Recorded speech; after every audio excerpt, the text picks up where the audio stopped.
Amid a new outbreak of the CCP virus, authorities in Dalian City, Liaoning Province, enacted extreme lockdown measures on all communities located in high-risk areas. Residents in these communities are not allowed to leave their homes. So far, they have been locked inside for 20 days, and no one knows when the lockdown will come to an end.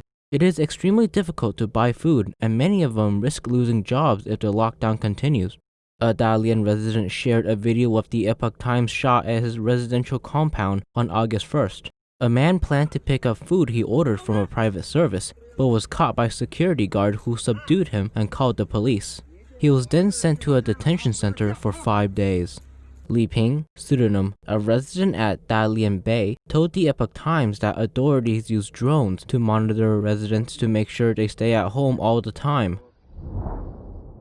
Was your community quarantined on July 23rd? July 24th, a Friday. Initially, they did not mention that our community would be sealed. We were only asked to take nucleic acid tests. I think they had already decided to quarantine our community, but they didn't tell us because if they did, many residents would have escaped. So they lied to us, saying that with a negative nucleic acid test, we would be able to get in and out as usual. That certainly is not the case. After the test, we have been locked inside for 3 weeks. The rules at our community are very strict. We cannot even go downstairs. We are forbidden to go downstairs. They use drones to monitor our activities from above.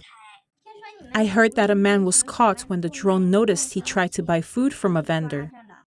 The drones are indeed flying around to monitor us. I've seen them myself. I heard from people in other communities in the area that they have also seen these drones. We cannot even go out to dump the trash. Each building has a building head. We have to ask the building head or the volunteers to help dump the trash. How do you manage to get food and necessities?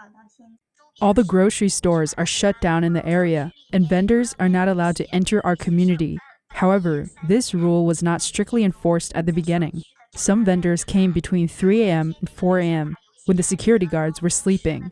We also set our alarm clock at 3 a.m. and went out to meet the vendors, buying food from them through the railing fences. But it is too exhausting. Imagine if you have to get up at 2 or 3 a.m. every day for 10 days in order to buy food. Who can bear with it? What if you buy large quantities each time? Everyone is grabbing whatever is within reach. You're already lucky if you are able to secure a reasonable portion of food.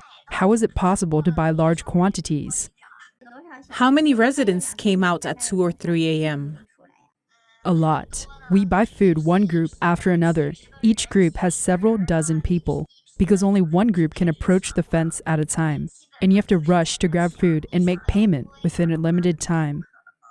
When did the authorities forbid it?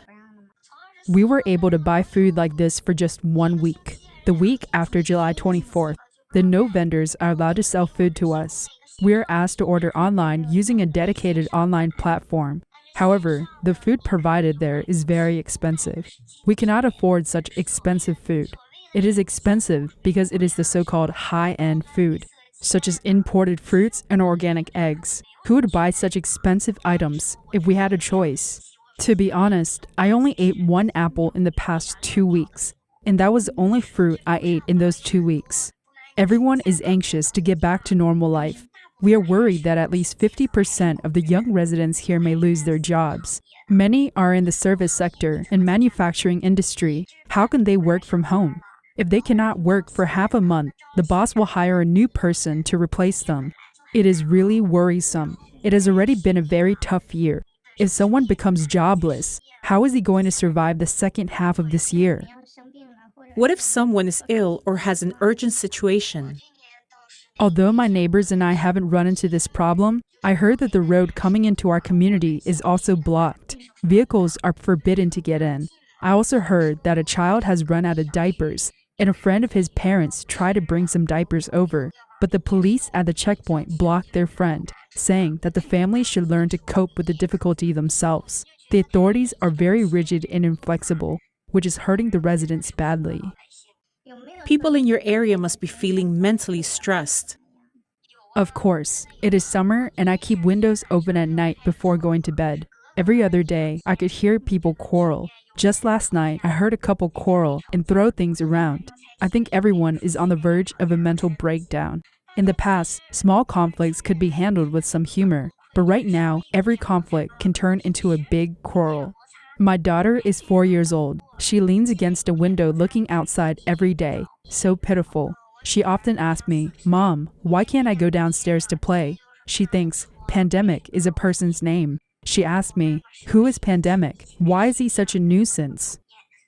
The interview was conducted on August 12th by Gu Xiaohua of the Chinese language Epoch Times.